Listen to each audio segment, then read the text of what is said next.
کی زیارت کر کے واپس آ رہے تھے. قبرستان کی زیارت کرنا سنت ہے، اور مردوں کے سننے کا عقیدہ رکھنا کفر ہے.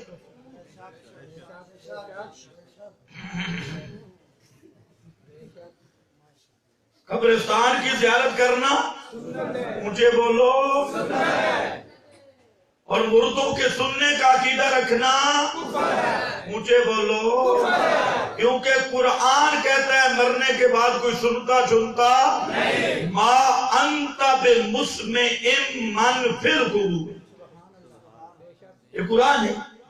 اور اس کا معنی سیدہ کائنات حضرت عائشہ صدیقہ نے کیا، رضی اللہ تعالی عنہا نے کیا.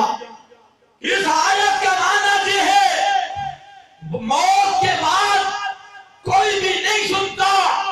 سب صحابہ نے اجماع سکوتی فرمایا. ام المومنین کے معنی پر اعتماد پر کسی نے تردید نہیں کی. یہ معنی میرے نبی کے صحابہ کا بتلایا ہوا. تابعین میں حضرت قتادہ، امام ابو حنیفہ وہ بھی کہتی ہیں ان آیات کا معنی مرنے کے بعد کوئی چیز نہیں سنتا، کوئی کچھ نہیں سنتا.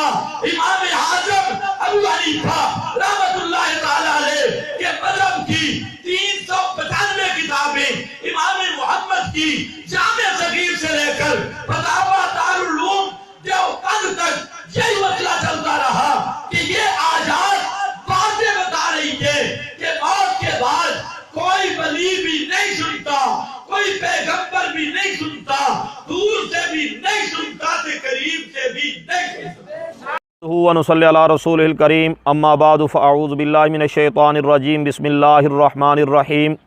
محترم سامعین و ناظرین، آپ نے اس معتزلہ زمان کی گفتگو سنی، خضر حیات المعروف چبل واہیات کی. اس نے اپنی اس گفتگو میں کئی جھوٹ بولے ہیں. سب سے پہلے انہوں نے یہ بات کی ہے کہ سماع موقتا کا عقیدہ رکھنا کفر ہے، اور انہوں نے کہا کہ حضرت عائشہ صدیقہ رضی اللہ تعالی عنہا سے لے کر فتاوی دارالعلوم دیوبند تک والے جتنے بھی حضرات ہیں سارے کے سارے سماع موقتا کا انکار کرتے تھے. تو میں ان سے پوچھتا ہوں کہ آپ نے فتاوی دارالعلوم دیوبند کے بارے میں کہا ہے کہ وہ کہتے ہیں کہ سماع موقتا کا عقیدہ رکھنا کفر ہے. یہ کہاں لکھا ہوا ہے فتاوی دارالعلوم دیوبند میں؟ اور اسی طرح آپ نے جو کفر کا کہا ہے کہ سماع موقتا کا عقیدہ رکھنا کفر ہے، یہ کس کتاب میں لکھا ہوا ہے کہ یہ کفر ہے؟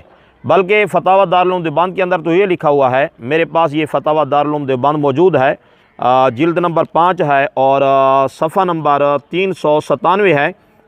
اس پر حضرت مفتی صاحب رحمہ اللہ سے سوال پوچھا گیا کہ امام صاحب کے نزدیک بزرگان دین بعد وفات زائرین کی باتیں سنتے ہیں یا نہیں سنتے؟ تو جواب کے اندر حضرت مفتی صاحب رحمہ اللہ نے فرمایا کہ سماع موقتا میں اختلاف ہے، اور یہ اختلاف صحابہ کے زمانے سے ہے. بہت سے ائمہ سماع موقتا کے قائل ہیں، اور حنفیہ کی کتب میں بعض مسائل ایسے مذکور ہیں جن سے عدم سماع موقتا معلوم ہوتا ہے، مگر امام صاحب رحمہ اللہ سے کوئی تصریح اس بارے میں نقل نہیں کرتے. اور یہ کہہ رہے ہیں کہ امام ابو حنیفہ رحمہ اللہ کی جتنی بھی کتابیں ہیں ان تمام میں یہی لکھا ہوا ہے کہ سماع موقتا جو ہے ثابت نہیں ہے. اور اسی طرح جو ہے انہوں نے امام محمد پر بھی جھوٹ بولا ہے. اور ان سے مزید میں بڑھ کر یہ پوچھتا ہوں کہ آپ کا فتاوی دارالعلوم دیوبند سے کیا تعلق؟ فتاوی دارالعلوم دیوبند کے اندر تو یہ مسئلہ پیچھے لکھا ہوا ہے، یہ صفحہ نمبر 372 ہے. اس میں یہ سوال پوچھا گیا ہے کہ قبور فقراء اولیاء صلحاء پر فاتحہ خوانی کے بعد جو لوگ دعا مانگتے ہیں یہ اگر درست ہے تو کس طریقہ سے درست ہے؟ تو جواب کے اندر فرماتے ہیں اس طرح مانگنا درست ہے کہ یا اللہ ببرکت اپنے نیک بندوں کے میری حاجت پوری فرما. تو اب قبر پر جا کر ان کا وسیلہ دینا، اس کو تو حضرت مفتی صاحب رحمہ اللہ جائز فرما رہے ہیں.